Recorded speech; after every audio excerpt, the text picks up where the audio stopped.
Hey, everybody. Welcome to Text Request Talks, where we have conversations with business leaders about how they make things happen. Presented by Text Request, the business text messaging platform that lets you text from your office phone numbers directly on your computer or any other device so you can stop making phone calls and start actually getting responses. Learn more at textrequest.com.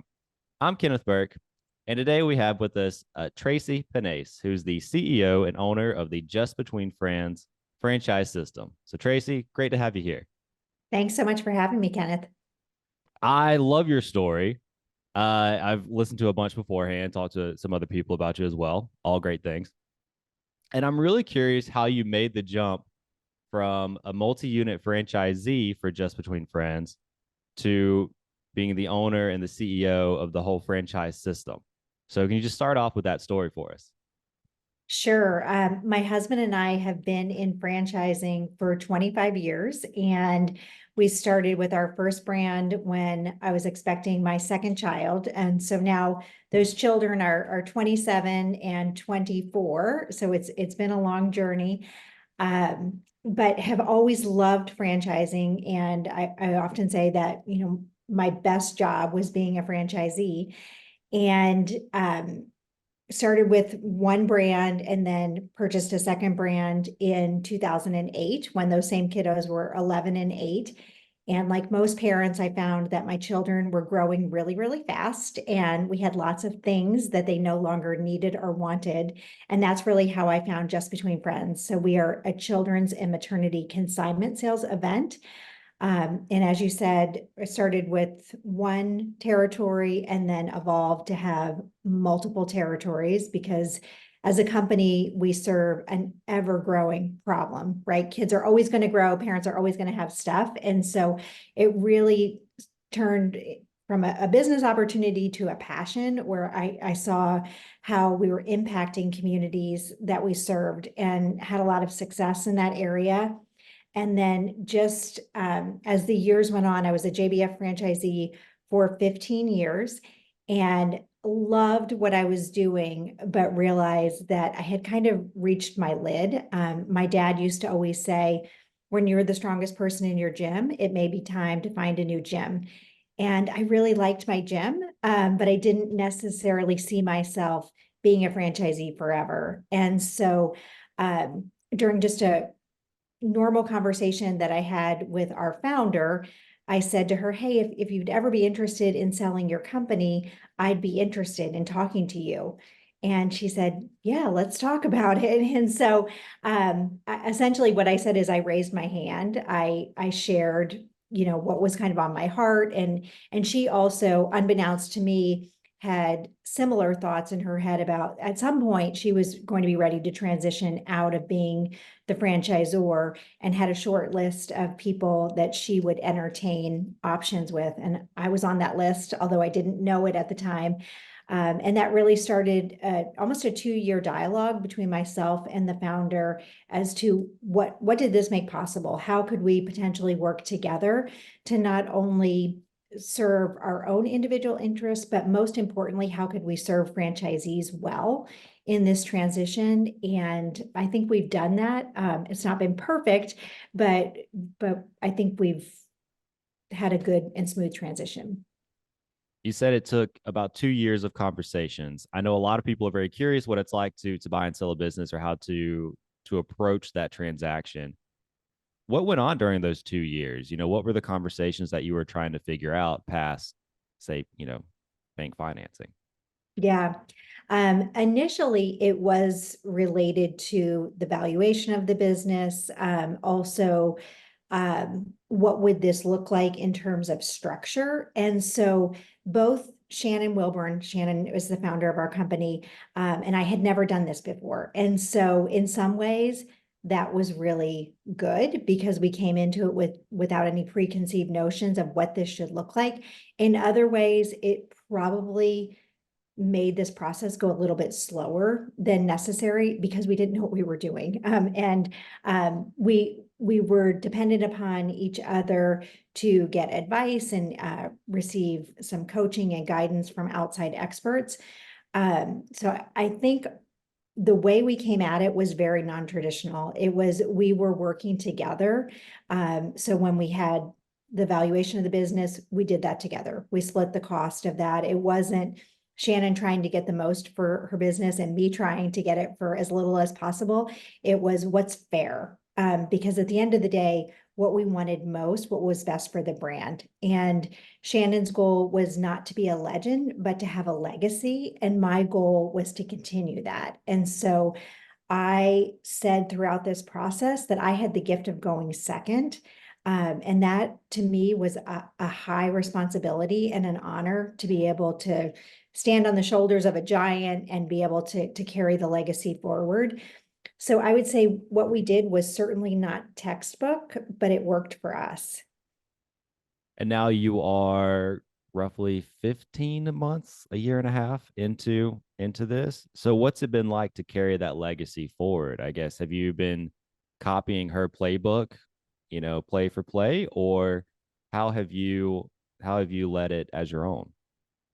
Yeah, it's been an awesome responsibility. And I say awesome in terms of like, I feel the weight of, because franchising in general, I mean, people are investing in the brand and they're investing their hard-earned money and their time and their resources. And so that is a responsibility I don't think any franchisor takes lightly. And I certainly feel that more as the franchisor than I did as the franchisee. To answer your question directly, how has it been? Some days have been better than others. Some days I'm like, this is the best decision I've ever made. And other days I'm like, gosh, I had a really great job before as the franchisee, and I knew exactly what I was doing. I was at the top of my game. But for me, it's been a really unique and very satisfying challenge in order to take what I know to be true as a franchisee. And I really wanted to buy the company because I believe that success is possible for everyone. And so we've been able to take that playbook, the playbook that I had as a franchisee, and incorporate some of those things into our operations and our marketing and really work to make it better. Our founder has stayed on in an advisory capacity. And so the transition from a franchisee facing role has been relatively seamless. That, she's no longer the face of the brand. I am now have assumed that role as the CEO and visionary for the company, but her voice is always there. And we meet weekly. And so I'll ask her questions about how would you handle this, or this is what I think I should do. What are your thoughts? And so we continue to have a very collaborative relationship. A lot of that is behind the scenes, but all of that is in the best interest of how do we better serve franchisees. And so I would say we've taken what has worked in the past and tried to amplify that going forward and really doubled down on culture, redefining our mission, vision, and core values. That was one of the things that we did last year. And all of those things, I think, have set us up for success. I want to take it back a little bit to whenever you were a franchise owner and you were consistently one of the top in the brand. And I'm curious what worked for you to make that happen, to bring it together. So I'll go ahead and tee up two questions here. But one, what worked for bringing in customers? Or you're essentially a marketplace business, so you need both buyers and sellers. So how did you recruit all of those people? And then how did you expand the team out as you took on additional territories so that you could run this, mini empire, let's say? Or did you just do it all yourself? So what you got? Definitely didn't do it all myself. But when you started your question, you used the word consistently. And I think that is the key to it. Certainly it was the key to my success. And I think that's the key for most entrepreneurial success. It's not what we do occasionally, it's what we do consistently. And so our business is somewhat unique because we're seasonal. And so it's really important that we maintain consistent communication with our customers year round, even though we're only operating our events 2 or 3 times a year. In order for customers to know that we will be back, it requires communication. And so my background is in marketing. And so that was really one of the things that I think I added the most value to our individual franchise locations is that communication, marketing, advertising, public relations, all of those things that just bring awareness to the brand on a local level.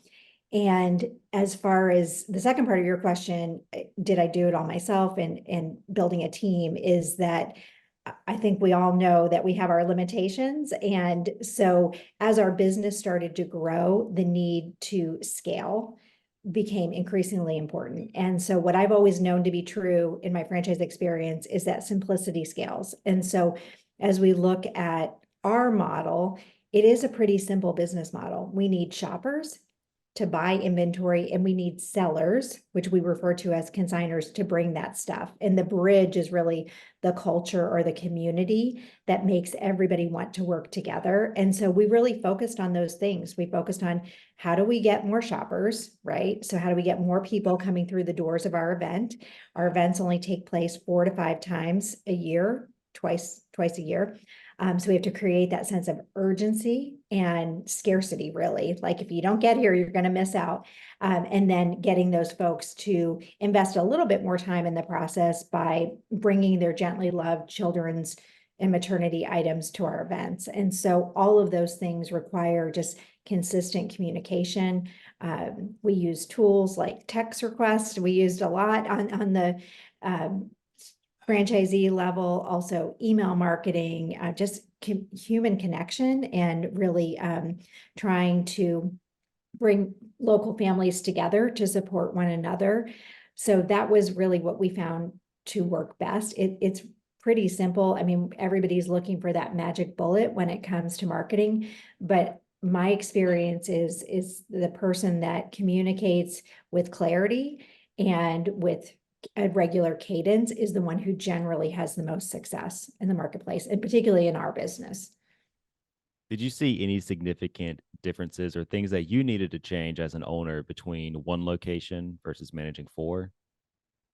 Yeah, definitely. That's a great question. I'm in southeastern Pennsylvania, and so all of our territories that we had touched. And so geographically, they're all very close, but demographically, they were all very different. And so we go from Lancaster County, Pennsylvania, which has a very large Amish and Mennonite population, to Center City, Philadelphia, which is more urban, to everything in between, which is a bit more rural.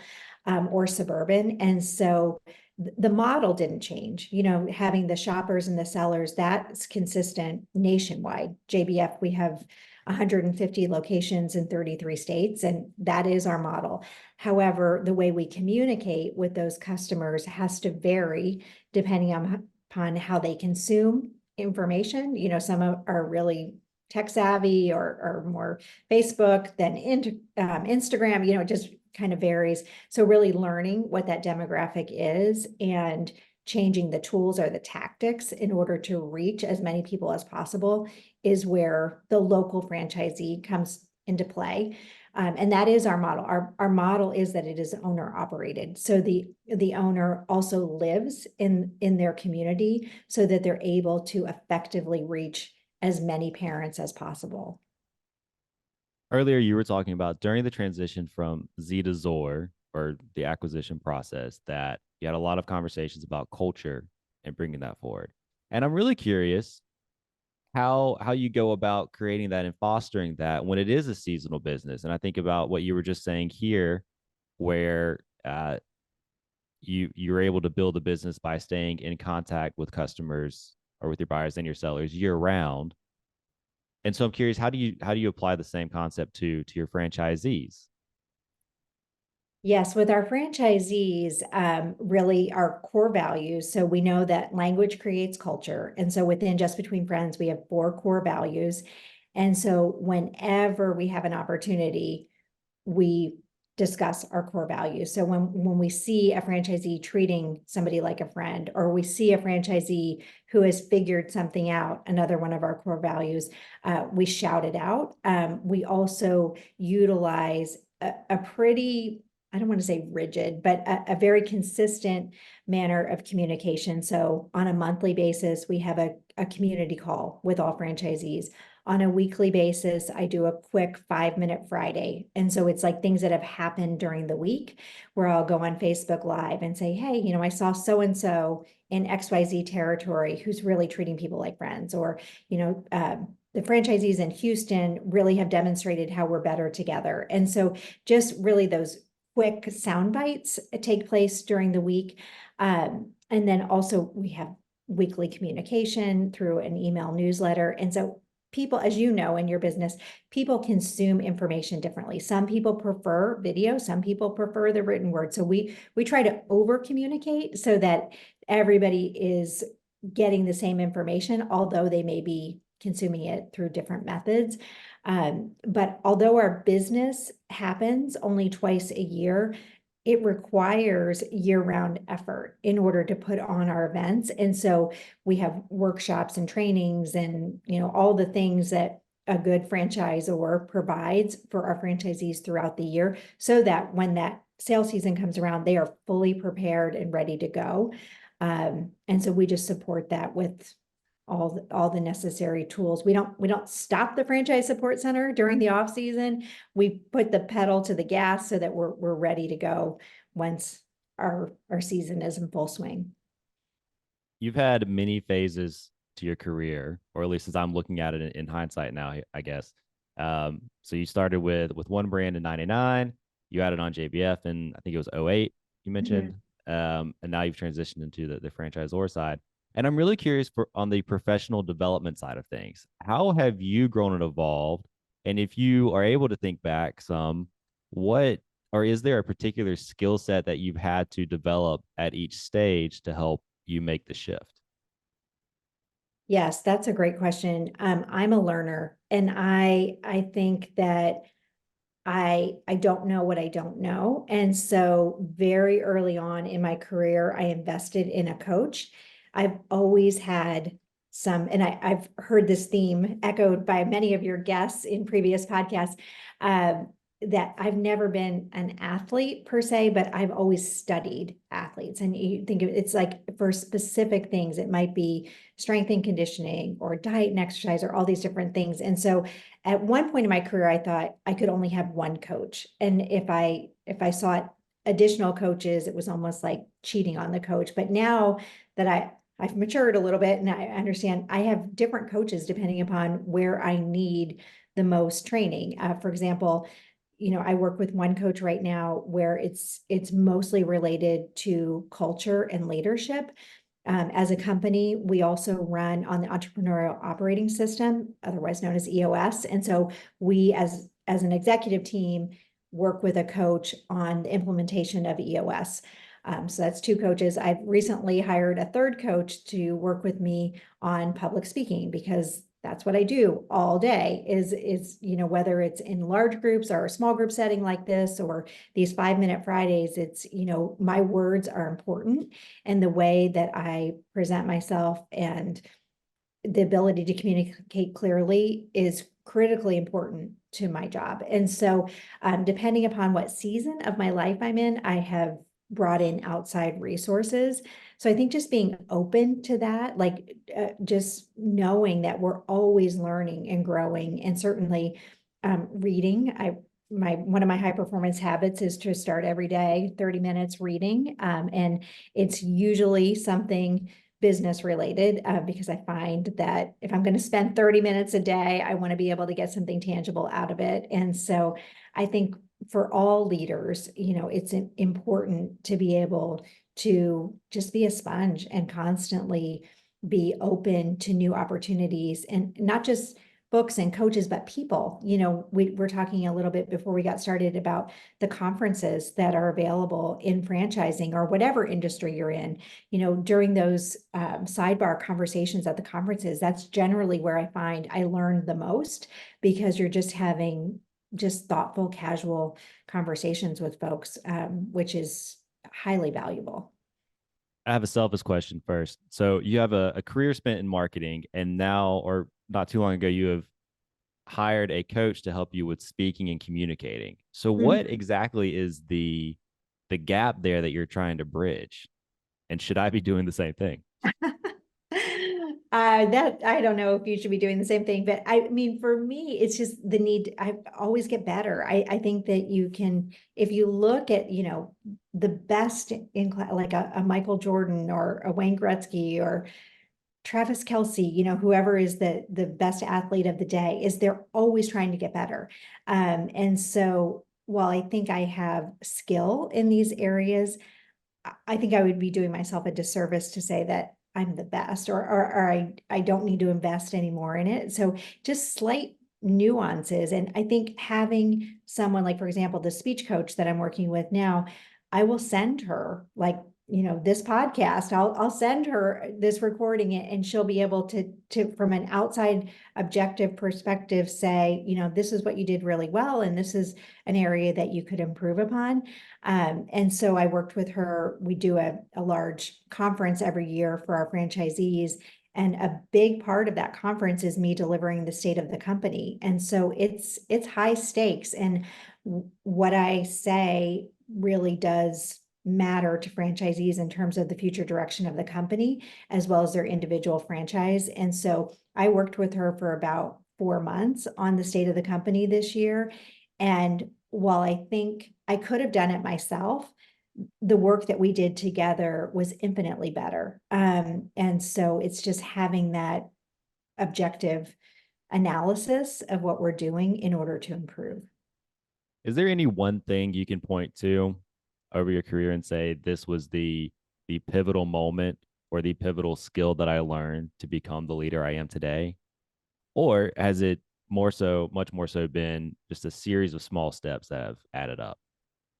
Yeah, I think it's been the latter, a series of small steps. I think as it relates to this season of my career that I'm in right now, my husband, who we've been doing life and business together for the past 33 years, which has been interesting in and of itself, but he really encouraged me when it came to this franchisor role to raise my hand, and to that if I didn't raise my hand, then perhaps the founder wouldn't have shared that I was on this short list, because she might have thought, well, she's not interested. And likewise, I might have thought, who am I to say that I want to be the franchisor? And so I think that was a really poignant moment in my journey to be the franchisor, is just the encouragement to, what do you have to lose? And so I think the steps that I had made in my career up until that point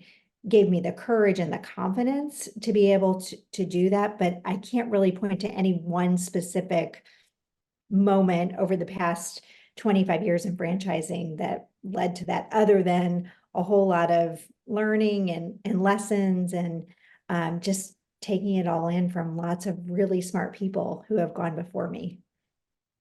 So that tees up the final question I have for you, which you've already mentioned you're a big reader, try to read about 30 minutes every morning.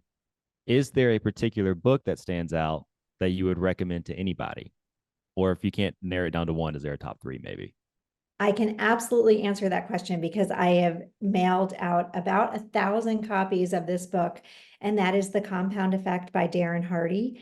And I read that in 2015. It's a really short book. I read it every single year because it's just a constant reminder of small, consistent effort every day compounds. And John's my husband, we've made our children read it. I send it to every new franchisee because, again, everybody's kind of looking for like, what's the one thing? But it's not any one thing. It's a series of small things that ultimately lead to most success in life and in business. And whether you're trying to diet and it's just eliminating one small thing out of your daily diet or eating habits, or it's in business, reading or writing or doing all the things. The compound effect has proven to me to be that constant ingredient.